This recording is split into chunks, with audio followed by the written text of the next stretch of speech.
Alrighty then. Thank you for tuning in. I'm Matthew Baker of Beautiful New York Tours.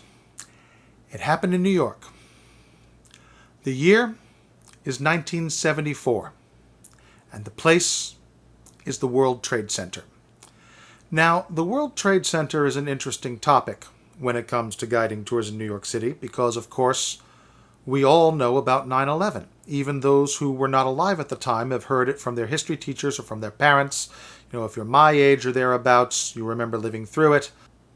And because of 9/11, because of the terrible way that we lost the Twin Towers, we naturally tend to look back on them with love. It makes sense to do so. But we sometimes forget that when they were there, when there was no 9/11 to look back upon and to mourn, nobody liked the Twin Towers. Architectural critics were writing essays saying, "Who's afraid of the big bad buildings?" Everyone. Shopkeepers who had been on that location for generations were upset about being evicted to make way for other private enterprise. People said it was such a shame that we had this beautiful symmetrical skyline with the Empire State Building right in the middle, and then suddenly, boom, you get lopsided on the southern tip of the island. People said that the Twin Towers looked like the biggest aluminum siding job they had ever seen, or that they looked like the boxes that the Empire State Building and the Chrysler Building had come in. And nobody liked them. But it takes people time to get used to their icons. And this is true all over the world, not just in New York. In Paris, when the Eiffel Tower was built, people said, "Oh, we have this beautiful medieval city. Here's this ugly modern industrial structure ruining our skyline," the Eiffel Tower. Here in New York, when the Flatiron was built, people said, "Oh, it looks like it's going to fall over." The Empire State Building was built in the middle of the Great Depression. No one could afford office space in it. Newspapers were calling it the Empty State Building. And they were going to go bankrupt. And then, at the World Trade Center, you had the biggest aluminum siding job anyone had ever seen. In every case, it was the artists who helped people get used to their icons. Victorian painters painted the Eiffel Tower. Now it's the symbol of Paris. Early 20th century photographers photographed the Flatiron. Now it's one of our most famous and beloved buildings. In 1933, a filmmaker named Marion C. Cooper made a little movie called King Kong. When the world saw King Kong take Fay up the side of the Empire State Building, they got curious. The owners opened up their 86th floor observation deck and charged money for it, and that saved the building from bankruptcy until the office space became self-sufficient some 20 years later. Well, in the case of the World Trade Center, it was a circus performer, a French gentleman named Philippe Petit. He was 17 years old when he first saw a picture of what the Twin Towers were going to look like. They hadn't even been finished yet. This was a rendering of what they were going to look like. And Petit was fascinated. He said, "Oh, this is wonderful.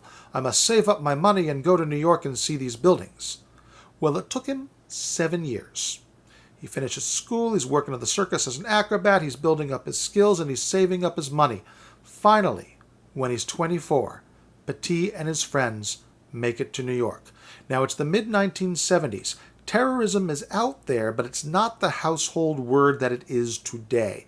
It was easy for Petit and his friends to pose as construction workers. In the middle of the night, August 7th, 1974, I was 9 days old, I remember it well, Petit and his friends sneaked to the top of one of the towers with a bow and arrow and some cable. And the following morning, people coming to work in that neighborhood are greeted with the sight of Philippe Petit walking 110 stories above the ground in between the Twin Towers. 8 times. He kneels down on the wire and he salutes to the crowd below him. He lies down on the wire with his balance bar across his chest and waves at the birds up above him. Later in an interview he said, "One of the birds looked very upset with me like I was invading his territory, and I was." Finally, After 45 minutes on the wire, Petit comes back to the first tower and is promptly arrested on no fewer than 14 charges, including criminal trespass, reckless endangerment, and my personal favorite, performing without a permit. But the chairman of the board of the World Trade Center knew that Petit had done him an incalculable public relations service, and he arranged to have all charges dropped and rewarded Petit with a lifetime pass to the observation deck.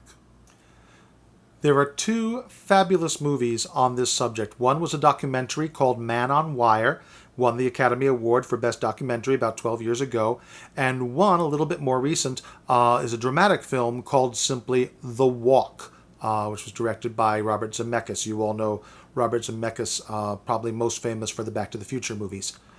I recommend both films, and of course, while there's no more Twin Towers, and we wouldn't be allowed to tightrope walk between them, in most other respects, we can retrace quite a few of Philippe Petit's steps on tour when it is safe to do so.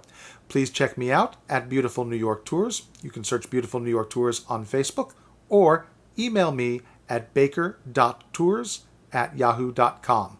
Again, that is baker.tours@yahoo.com. Thank you very much.